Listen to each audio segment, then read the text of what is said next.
까지 우리는 삼손에 대해서 배웠습니다. 삼손이 지멋대로 살다가 오늘 제목대로 하면 왕이 없으므로 자기 소견에 옳은 대로 살다가 결국은 한 번도 나시린이지만 나시린다운 행실을 하지 못하다 마지막 때에 두 눈이 뽑히고 나귀가 몰아야 될 그 연자맷돌을 돌리다가 결국은 블레셋 사람의 조롱을 받는 그 자리에서 하나님께 마지막 기도를 하고 자기도 죽고 그 성을 무너뜨려서 기둥을 밀어서 다 무너뜨리고 자기가 살았을 때 죽인 사람보다 더 많은 사람을 죽여서 블레셋을 위험에 빠뜨리는 그것으로 이제 16장이 마감이 됐습니다. 이렇게 삼손을 마지막으로 12사사는 끝납니다.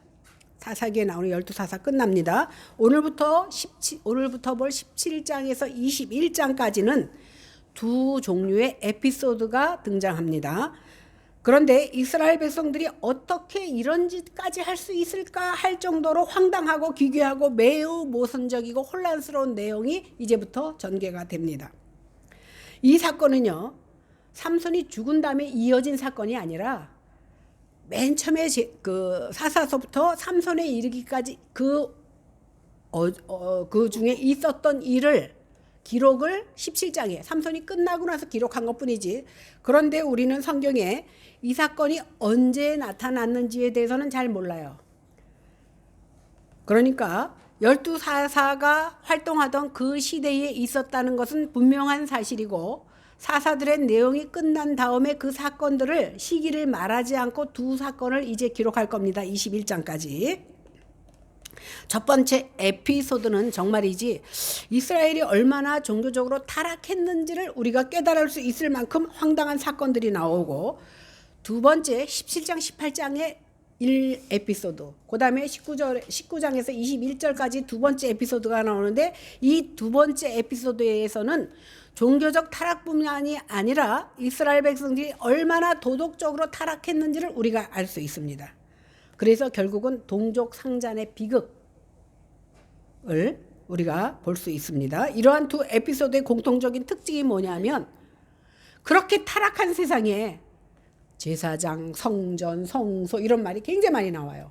그러니까 겉으로 보기에는 아주 거룩한 것 같은 용어들을 많이 쓰는데 그러나 이스라엘의 모습은 아주 타락한 모습입니다. 그러니까 뭐예요? 겉으로는 하나님을 부르짖지만 속에서는 하나님이 없다라는 것을 보여주는 겁니다. 그런데 반복되어 네 번인가 나타나거든요. 이 중에 반복되어 나타나는 말이 뭐냐면 이때에 이스라엘의 왕이 없었으므로 사람이 각기 소견에 옳은 대로 행하였다라는 겁니다.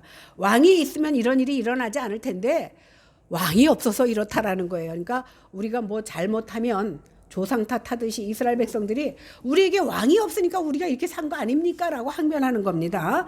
그래서 왕이 없기 때문에 하고 싶은 대로 각자 잘난 맛에 살았다라는 겁니다. 이렇게 왕정제도의 필요성에 대해서 강력하게 강조하는 겁니다. 이런 배경을 생각하면서 본문으로 들어가 보겠습니다. 읽었지만 다시 읽습니다. 1절 2절 시작. 에브라임 산지에 미가라 이름하는 사람이 있더니 그의 어머니에게 이르되 어머니께서 은 1,100을 잃어버리셨으므로 저주하시고 내 귀에도 말씀하셨더니 보소서 그 은이 내게 있나이다. 내가 그것을 가졌나이다 하니 그의 어머니가 이르되 내 아들아 여호와께 복받기를 원하노라 하니라. 여기 미가라 하는 인물이 등장합니다. 미가의 원어는 미카예후인데 이 뜻은 뭐냐면 누가 여호와와 같겠느냐. 굉장히 경건한 이름입니다. 그런데 아이러니하게도 미가의 삶은 경건과는 상관이 없는 삶을 살아간다는 겁니다. 미가가 하루는 엄마가 좀 부자였나 봐요. 몰래 엄마 돈을 은 1,100을 훔칩니다. 은 1,100을 훔쳤는데 오늘날로 치면 얼마냐 하면 5,500만 원. 적은 돈 아니죠? 550도 아니고 5,500을 훔칩니다. 그러니까 미가의 엄마가 훔쳐간 사람을 하나님이 저주할 거라고 저주를 내렸다는 말을 자기 아들에게, 아들이 가지고 간지 모르니까 아들에게 그놈은 가져간 그놈은 분명히 하나님이 저주할 거야 라고 자기가 저주했다는 말을 해줘. 그러니까 미가가 그 저주를 누가 받아야 돼? 자기가 받아야 되잖아. 겁이 나니까 엄마한테 엄마 사실은 훔쳐간 게 나야 그러고 합니다. 그러니까 엄마가 아들인 줄 알았으면 혼만 내지 그렇게 저주는 안 했을 텐데 저주까지 하고 나니까 야, 내 아들이 저주받겠다 싶어서 다시 돌이켜서 축복합니다. 여호와께서 네가 복받기를 바란다 이렇게 말합니다. 그런데요, 잠언 26장 2절에 보니까 까닭 없는 저주는 참새가 떠도는 것과 제비가 날아가는 것 같이 이루어지지 않는다는 말씀이 있어요. 근데 이 사람들은 하나님에 대해서 관심이 없다 보니까 하나님이 어떤 것을 말씀했는지 아직 몰라. 그러다 보니까 뭐라고 생각해? 지가 마음에 안 드는 사람은 저주하면 저주가 내린다고 생각하는 거야. 예수님 이름, 하나님 이름으로 저주하면 그 사람이 저주받을 것이라고 생각하고 저주한 거야. 이스라엘 백성들이 미신적으로 자기네들이 미신을 믿듯이 하나님을 생각했던 겁니다. 그러니까 하나님의 이름만 붙여서 저주하면 될 거라고 생각합니다. 그런데 아들에게 저주가 아닙니까? 얼른 축복으로 바꿉니다. 축복하면 저주가 상쇄되어져서 10개 받을 저주를 조금 줄여주지 않을까 이렇게 생각했던 것 같아요. 아주 미신적인 모습입니다. 자기에게 나쁜 일이 있을 때마다 예수님의 이름으로, 하나님의 이름으로 저주하고 또다시 일이 해결되면 축복하는 이런 여호와의 이름을 망령되이 일컫는 이스라엘 백성들의 모습을 볼 수 있습니다. 그들은 일말에 하나님에 대한 경외심도 없었고 하나님을 마치 이방신 섬기듯이 자기들이 신을 막 섬기잖아. 그죠? 하나님도 섬기고 이웃나라 신들도 다 갖다 섬기는 이유가 뭐예요? 저 신이 주는 복도 받고 저 신이 주는 복도 받고 다 받을 욕심에 그렇게 섬겼다라는 거예요. 그런데 오늘 이 어머니는 아들에게 저주가 임할까 봐 그 1,100만 원을 도로 받아가지고 하나님께 드리기로 작정합니다. 1,100만 원 하나님께 드리기로 해요. 그런데 거기서 900세겔은 자기 주머니에다 집어넣고 아나니와 삽비라 같죠? 200세겔을 하나님 앞에 쓰는데 그것도 더 충격적인 건 뭐냐면 하나님께 드린다고 해놓고 자기 아들을 위해서 조각상을 만들어서 성전에 두면 그것이 하나님 앞에 드린다라고 생각한 거예요. 어머니가 만든 우상은요, 새긴 우상. 그러니까 200세겔을 900세겔은 자기가 집어넣고 200세겔 갖고 그 우상을 만드는데 하나는 조각상을 만들고 하나는 새긴 우상을 만듭니다. 여기서 새긴 우상은 뭐냐면 제가 뭐 터키 쪽에 가면 아세라 신상 뭐 이런 신상들을 막 팔아요. 제가 사오고 싶었는데 아유 그건 너무 이방신을 사오는 것 같아서 안 사왔는데 사올 걸 그랬어요. 여러분들 보여주게. 아세라 신 같은 건 막 유방이 수십 개가 달렸어. 다 신. 그러니까 풍요를 상징하는 거거든요. 그거를 돌로도 만들고 목각으로도 만들어요. 이렇게 새긴 우상도 만들었고 그다음에 부어 만든 우상은 뭐냐면 어떤 형태를 만들어 놓고 거기다 금을 부어서 굳히는 거예요. 네, 우리가 알 수 있는 건 아론이 금송아지를 만들어서 이것이 하나님이다. 참 웃긴 건 뭐냐면 지네가 형상을 만들어 놓고 그거 이름을 또 왜 하나님으로 짓는다. 여호와 하나님이라고 그러고 그것을 하나님이라고 섬기는 거예요. 그러니까 그러면서 자기는 무슨 생각을 하냐면 여호와께 형상도 만들어서 하나님을 부르니까 우리는 복을 많이 받을 거라고 생각합니다. 얼마나 혼탁하고 타락한 세상인지를 우리가 알 수 있습니다. 그거를 만들어서 미가의 어머니는 그것을 미가에게 줍니다. 미가는 그것과 더불어서 에봇과 드라빔을 만드는데 에봇 그러면 우리가 레위기 할 때 배웠죠. 에봇이 뭐예요? 제사장들이 입는 옷이에요. 제사장들이 입는 그 옷에는요 우림과 둠밈이 있는데 우림과 둠밈은 뭐라 그랬죠? 내가 무언가를 결정하기 힘들 때 하나님께 물을 때 쓰는 것이 우림과 둠밈이에요.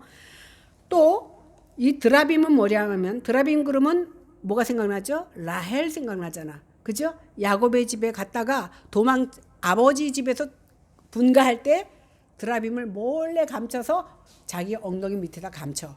이 드라빔은 뭐냐면 그 가정의 우상, 가문의 수호신이에요.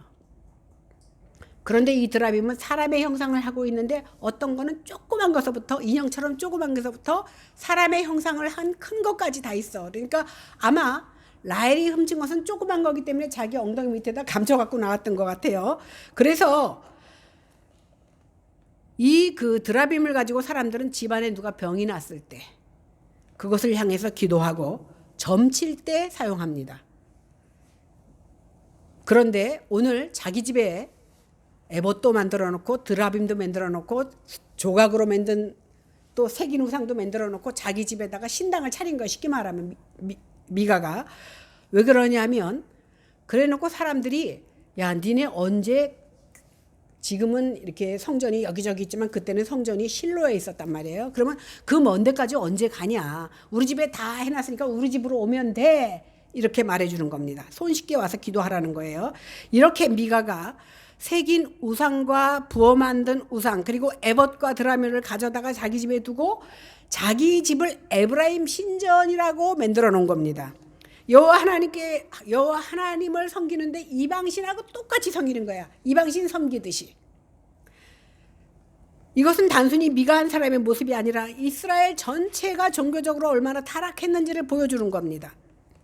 그들은 한 번도요, 이스라엘 백성들은 한 번도 하나님을 버린 적이 없어요. 지금도 마찬가지예요. 지금도 이스라엘 가보세요. 그 랍비 목장을 하고 머리 이렇게 길게 구렛나루 길게 늘리고 다니는 사람들, 랍비들 아직도 있어요. 그 사람 누구 믿냐 그러면 하나님 믿는다 그래. 여호와 하나님 믿는다 그래. 그들은 한 번도 하나님을 버린 적이 없어요. 그런데 하나님도 안 버리고 다른 신도 겸하여 섬겼을 뿐이에요.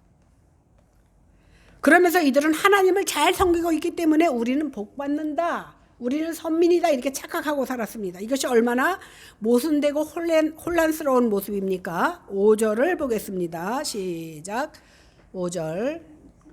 그 사람 미가에게 신당이 있으므로 그가 에봇과 드라빔을 만들고 한 아들을 세워 그의 제사장으로 생겼더라. 여기서 보니까 그 사람 미가에게 신당이 있으므로 그랬잖아요. 신당을 원어에는 하나님의 집이라고 만들었어요.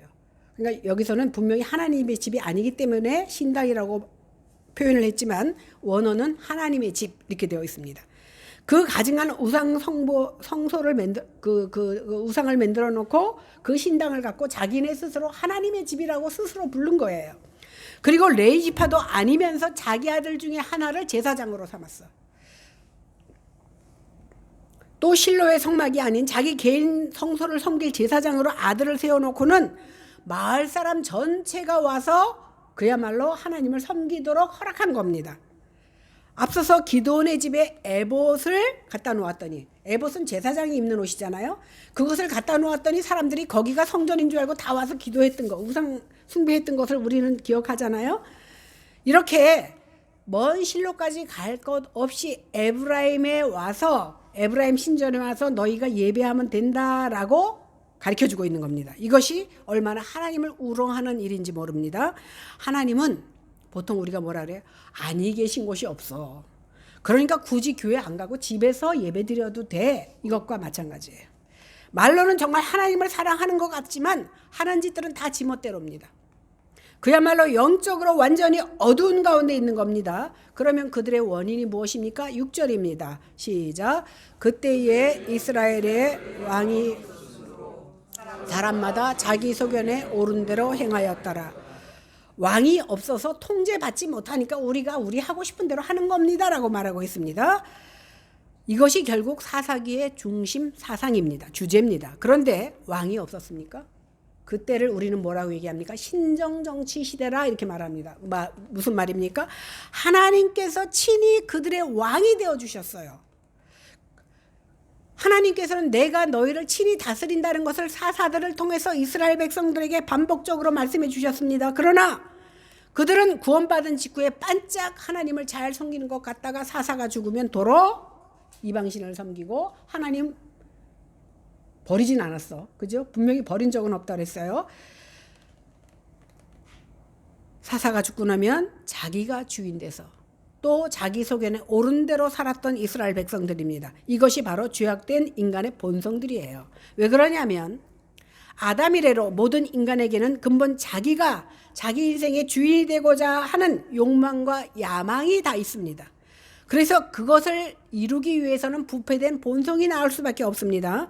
그래서 강력한 권력을 쥐고 있는 왕이 칼을 들이대면서 그렇게 하면 안 돼 그러면 마지못해 하지만 그런 사람이 없으면, 그런 왕이 없으면 자기의 부패된 본성대로 살아왔던 겁니다. 그래서 여호와 하나님과 종교까지 결국은 자기의 본성대로 이용해 먹었던 것입니다. 이러한 종교적인 타락은 미가가 제사장을, 레위인을 자기 집의 제사장으로 고용하는 데서도 알 수 있습니다. 레위 지파는 12지파라는 거 알고 있죠? 그런데 레위 지파를 하나님께서는 그에게 지분을 주지 않습니다. 땅을 주지 않습니다. 왜 그렇습니까? 다른 사람들은 다 지파대로 땅을 허락하셨지만 오늘 레위 지파에게는 이스라엘 전역에 걸쳐서 48개의 성읍을 줍니다. 그 중에 6개는 도피성. 그러니까 내가 살인죄를 졌거나 억울한 일을 당했을 때 어떻게 변론할 수 없을 때 피할 수 있는 도피성으로 6개를 주시고 48개의 성읍을 주셨습니다. 그래서 이스라엘 백성들 중에 레위인들이 흩어져서 성소를 성소에서 하는 일을 하는 사람도 있고 때로는 율법을 가르치고 하나님의 뜻을 전하는 일을 하는 것이 바로 레위 지파 사람들이었습니다. 그러면 그들이 무엇으로 살았습니까? 그 대가로 이스라엘 백성들은 10의 1을 그에게 드려서 먹고 살도록 했습니다. 그런데 그 당시에 대략 장정이 몇 명이냐면 60만 정도 된다고 합니다. 그런데 레위인은 장정이 2만 명이에요. 그러면 한 사람의 레위인이 30명에게 11조를 30명의 가정에서 11조를 받아서 생활할 수 있어. 그러면 오히려 일반인들보다 더 풍요로운 삶을 살 수 있는 것이 바로 레위인이에요. 왜 하나님께서 일하는 소에게 멍에를 매게 하지 말라 그래서 왜냐하면 하나님 일만 열심히 할 수 있도록 살아가는데 머리 쓰게 하지 않으려고 오늘 레위 지파에게 풍족하게 허락하셨습니다. 하나님께서 레위인을 후대하면 너희에게 크게 복을 주리라고 말씀하셨습니다. 그런데 이스라엘 백성들이 아까 1100세겔을 하나님 앞에 드린다 그러고 얼마 떼먹었지? 900세겔 떼먹었잖아. 마찬가지로 11조를 제대로 안 해. 하기는 해. 떼어먹고 일부만 해. 그러다 보니까 레위인들이 먹고 살 일이 없어. 30명이 주는 것만 가지면 충분히 살 수 있는데 떼어먹고 조금만 내다 보니까 먹고 살 길이 없어서 그 레위인들이 떠나버려. 7절과 8절 보겠습니다. 시작. 유다 가족에 속한 유다 베들레헴에 한 청년이 있었으니 그는 레위인으로서 거기서 거류하였더라. 그 사람이 거주할 곳을 찾고자 하여 그 성읍 유다 베들레헴을 떠나 가다가 에브라임 산지로 가서 미가의 집에 이르매 오늘 레위인이 유다 베들레헴에 거했던 자다 이렇게 말합니다. 그런데요 48개의 성읍을 주셨는데 유다 베들레헴에는 성읍을 준 적이 없어요. 그러면 우리가 뭘 생각할 수 있냐면 자기의 허락된 그 성읍이 블레셋에 뺏겼든지 아니면 11조를 제대로 안 하다 보니까 먹고 살 길이 없어서 다른 거로 옮기다 보니까 베들레헴까지 갔던지 둘 중에 하나예요. 그런데 베들레헴에 왔는데도 여전히 먹고 살 길이 없어. 그래서 이것저것 찾아다니다가 미가의 집 앞에 이르게 됩니다. 9절과 10절을 읽겠습니다. 시작. 미가가 그에게 묻되 너는 어디서부터 오느냐 하니 그가 이르되 나는 유다 베들레헴의 레위인으로서 거류할 곳을 찾으러 가노라 하는지라. 미가가 그에게 이르되 내가 나와 함께 거주하며 나를 위하여 아버지와 제사장이 되라. 내가 해마다 은열과 의복 한 벌과 먹을 것을 주리라 하므로 레위인이 들어갔다다. 미가가요 이 청년 그 레위 지파 사람을 딱 만나고 나니까 하나님의 기적의 역사다. 왜? 내가 신전을 세워놓고 제사장이 없어서 아들을 제사장으로 세워놨는데 레위 지파를 보내주시네. 딱 맞춰서 시간 맞춰서 이렇게 생각했습니다. 자기가 여호와를 위해서 신당을 열자마자 하나님이 레위인을 나에게 붙여주시는구나 이렇게 생각했어요. 이스라엘 백성들은 제대로 11조는 안 내면서도 하나님의 종인 레위 지파를 잘 후대하면 우리 집이 잘 될 거라고 믿었어. 그러다 보니까 우리 초대교회 때 우리 그 유미 할머니 같은 경우도요. 옛날 저희 시어머니 같은 경우도 보면 좋은 거가 생기면 우리부터 안 줘. 제일 먼저 골라서 부랴부랴 목사님 갖다 드려. 그래야 내가 복을 받고 내 자녀가 복을 받는다고 생각해. 이스라엘 백성들도 그랬습니다. 그러다 보니까 신당을 여니까 하나님이 나에게 제사장을 붙여주셨네. 11조는 제대로 안 해서 레위인들이 굶어 죽게 생겼는데도 자기네 나름대로 잘한다, 복 받기 위해서 그런 개념이 있었습니다. 그런데요, 그 당시 레위인들은 흩어 살았기 때문에 사실은 잘 만나기는 쉽지 않았지만 그 사람들은 레위인 그러면 일단 존경하는 마음을 가지고 있습니다. 그래서 뭐라 그럽니까? 나를 위해 청년이라고 그랬어요. 자기 아들을 제사장으로 삼을 정도면 지금 미가가 나이가 꽤 먹었단 말이야. 그런데 나를 위해 아버지와 제사장이 되어달라고 말합니다. 여기서 아버지라는 건 우두머리를 얘기하는 거예요. 그러니까 존경의 마음을 담아서 나의 우두머리 그리고 제사장이 되어달라고 부탁합니다. 그러니까 미가는 근본적으로 레위인은 하나님과 친한 사이, 하나님과 가까이 있는 분이기 때문에 막대하면 안 된다는 것 정도는 알고 있었어요. 그리고 이렇게 만난 것이 하나님의 역사라고 생각했기 때문에 그 청년을 자기 집에 제사장으로 고용합니다. 엄밀히 따지면요, 제사장은요 레위지파라고 다 되는 게 아니에요. 레위지파 중에서도 아론의 후손들만 제사장이 될 수 있어요. 그러죠? 그래서 나중에 고핫이 그러잖아. 왜 니네만 다 해먹냐? 나도 레위지파다. 그리고 반란 일으키잖아요. 그러니까 아무나 되는 게 아니에요. 그리고 이 제사장으로 그 청년을 세웠는데요. 우리가 레위기서 배웠잖아. 제사장을 임명할 때 얼마나 절차가 복잡한지 몰라. 그죠? 제물도 드려야 되고 제사도. 그런데 그거 다 생략하고 지가 뭐라고 기름 부어서 제사장을 세워. 지가 하나님인가? 안 된다는 거예요. 그 제사장을 세우는 임명식도 파행적인 방법으로 해놓고는 자기는 어떻게 정당하다고 생각합니다. 그러면서 미가가 뭐라 그래요? 내가 먹을 것도 주고 입을 것도 주고 생활을 다 책임져 주겠다. 그리고 1년에 은도 10개나 주겠다. 이렇게 적은 금액이 아니에요. 그러다 보니까 이 레위인이 뜻밖의 제안에 오케이 허락합니다. 13절 보겠습니다. 이에 미가가 이르되 레위인이 내 제사장이 되었으니 이제 여호와께서 이제 레위인도 모셨고 자기 신당도 됐으니까 하나님께 나는 더 복을 받을 거야. 이렇게 미가가 생각합니다. 하나님 보실 때 가증한 우상 숭배를 행하면서 죄책감이나 두려움은커녕 오히려 하나님이 나에게 복 주실 거야. 미가의 모습은 각각 자기 소견에 옳은 대로 행하는 이스라엘 백성의 종교적인 타락상을 그대로 보여주는 겁니다. 그런데 미가만 문제가 있는 것이 아니라 미가 요청에 순순히 응한 레위 이 청년도 문제입니다. 왜? 자기가 왜 무엇 때문에 무엇을 하라고 거룩되게 구별됐는지도 모르고 자기 사명을 잊어버린 채 그저 돈 주고 재워주고 먹여준다 그러니까 싹군 제사장이 된 겁니다.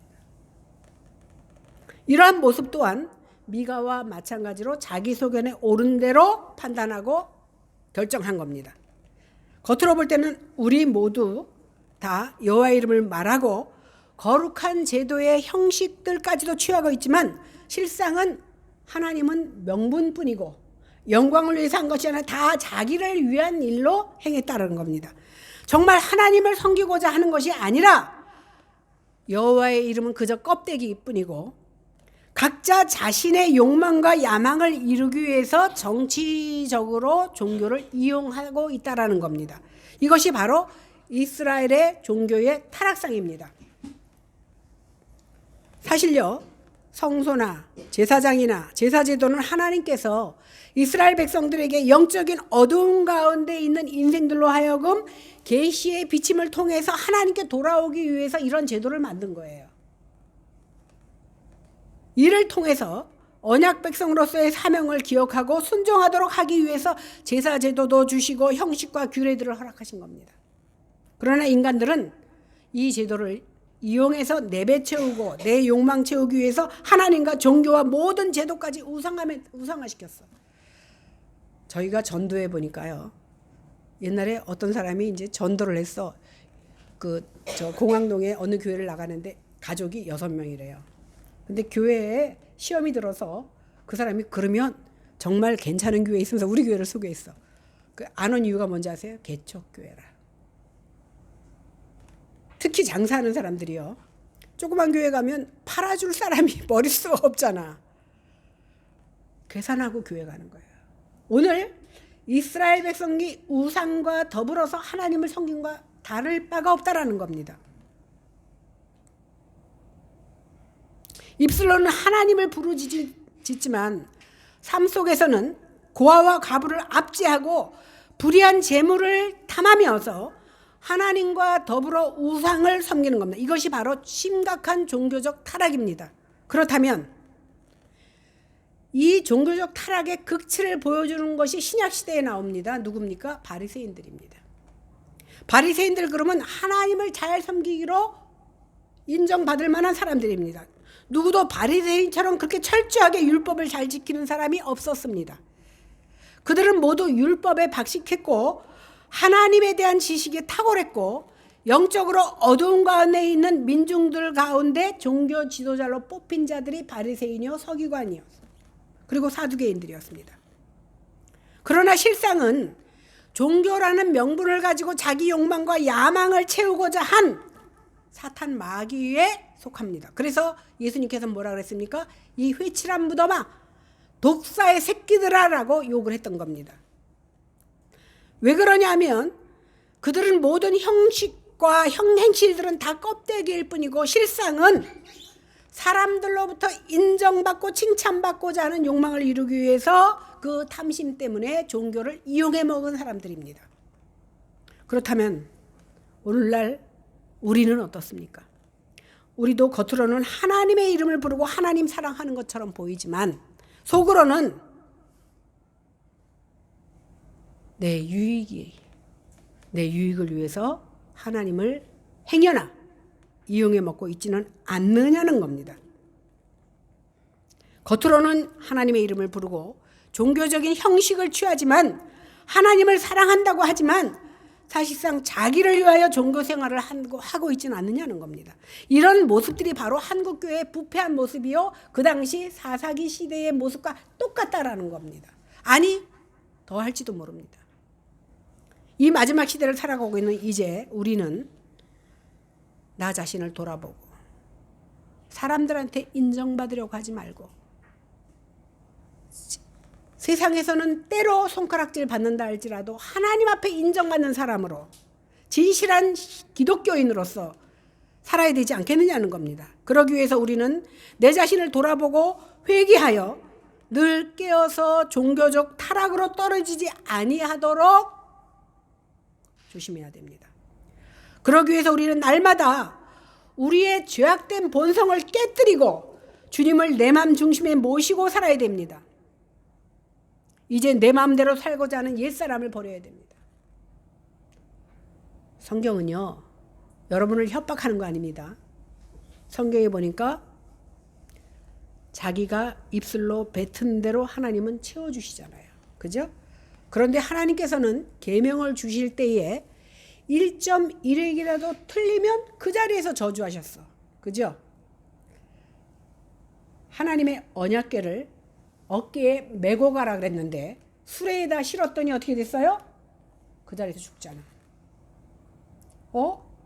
하나님은 사랑의 하나님인 줄 알았는데 왜 이렇게 인생들을 저주하시지? 하나님은요 하나님의 뜻대로 말씀대로 그대로 하시기를 원하시는 거예요. 그런데 우리는 어떻게 변형시키잖아. 오늘 봐. 하나님 버렸다 그랬어요? 안 버렸다 그랬어요? 안 버렸어요.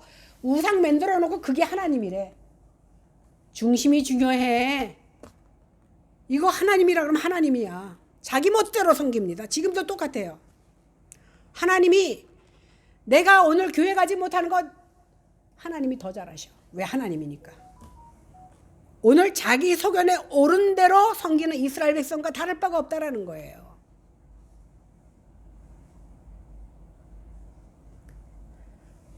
우리는 이미 죽었던 사람이에요. 죽은 사람이에요. 죽었던 사람이에요. 아담의 죄로 인해서 이미 죽어서 지옥에 가야 마땅한 사람들을 하나님께서 만세 전에 택해 주셔서 하늘나라 백성 삼아 주셨다면 그 은혜를 느끼며 살아야 돼요. 그런데 우리는 무뎌져 있어. 그거 성경에 나오는 얘기지 나하고 상관없는 얘기야. 이렇게 생각하시면 안 돼요. 마치 보세요. 10명의 기름 준비한 그 처녀들에 대해서 성경은 말하고 있잖아요. 그 사람 다 예수 믿는 사람들이에요. 교회 나오는 사람들이에요. 그러면 우리가 슬피 울며 이를 가는 사람 누구예요? 교회 열심히 다니다가 지옥 가면 슬피 울며 이를 갈지. 열심히 하고 천국 가는데 왜 이를 갈겠어요? 예수 안 믿던 사람들은 내가 안 믿었으니까 슬피 울며 이를 갈 일도 없어. 왜 이를 갈아야 돼? 교회 열심히 다녔는데 못 들어가네. 천국 문이 딱 열리더니 문이 딱 닫히면서 열면 닫을 자가 없고 닫으면 열 자가 없는데 하나님이 뭐라 그러세요? 나 너 몰라. 너 누군데? 그러면 우리는 정말 슬피 울며 이를 갈 수밖에 없다는 거예요. 이 마지막 시대에도 하나님은 여전하시고 말씀은 1.1획도 달라지지 않았다는 사실이에요. 그러면 우리는 어떻게 해야 됩니까? 말씀 앞에 두려움을 가지고 하나님이 말씀하신 것은 그대로 지키려고 애를 쓰며, 애를 써도 못 지키는데 애도 안 쓰면 어떻게 되겠어? 내 맘대로 살잖아. 그죠? 그러다 보니까 이스라엘 백성들이 자기 멋대로 예수 믿은 거예요. 이제 우리는 내 옛사람, 내가 하나님을 알기 그 이전의 사람들은 십자가에 묻어야 됩니다. 그리고 하나님의 크신 은혜를 알아서 주님의 통치를 받고 성령 안에서 회개하며 성령을 의지하여 살아야 돼요. 그래서 무엇을 행할 때마다 안 될 때 하나님 어떡하죠? 물어보지 마세요. 무엇을 행할 때마다 먼저 하나님 어찌하오리까? 우리 주님 나에게 주시는 말씀대로 내가 행하겠습니다. 그래갖고 신비주의에 가지는 말고 우리 하나님이 주신 말씀은 성경 안에 다 있습니다. 나 가끔 목사님들도 보면 제가 그냥 뭐 대꾸도 안 하지만 하나님이 뭐라고 말씀하셨대. 직통 계시 받은 목사들 많아. 특히 여자 목사들. 오늘 계시는 성경 1189장 안에 다 있기 때문에 현혹되지 않으시기를 바랍니다. 이렇게 우리가 날마다 자기를 부인하고 주님의 은혜 가운데서 주님의 통치를 받으며 살아갈 때 우리가 온전히 교회로서 하나님 세상 사람 앞에 드러나는 겁니다. 교회는 이 건물 아닙니다. 우리가 교회입니다. 우리가 성전입니다. 그래서 우리가 갈 곳이 없어서 길바닥에서 예배드리면 그것이 성전이 되는 겁니다. 그래서 이러한 마음을 가지고 정말 세상 가운데 참된 교회로서 드러낼 수 있는 저와 여러분들이 다 되시기를 주님의 이름으로 간절히 축원합니다. 기도합니다. 하나님, 사사기를 통하여 우리는 마치 역사책을 읽듯이 12사도를 공부했지만 오늘부터 주시는 말씀을 통해서 하나님이 우리에게 허락하신 메시지가 무엇인지를 바로 깨닫고 돌아가는 저희들 다 되기를 원합니다. 이 세상이 그러니까 나도 따라간다가 아니라 이 세상이 그럴지라도 하나님을 섬기는 나는 다른 모습으로 살아가는 저희들이 다 되게 하여 주시어서 주님께 칭찬받는 하나님의 자녀들이 다 되게 하여 주시옵소서. 감사드리며 예수님 이름으로 기도했습니다. 아멘.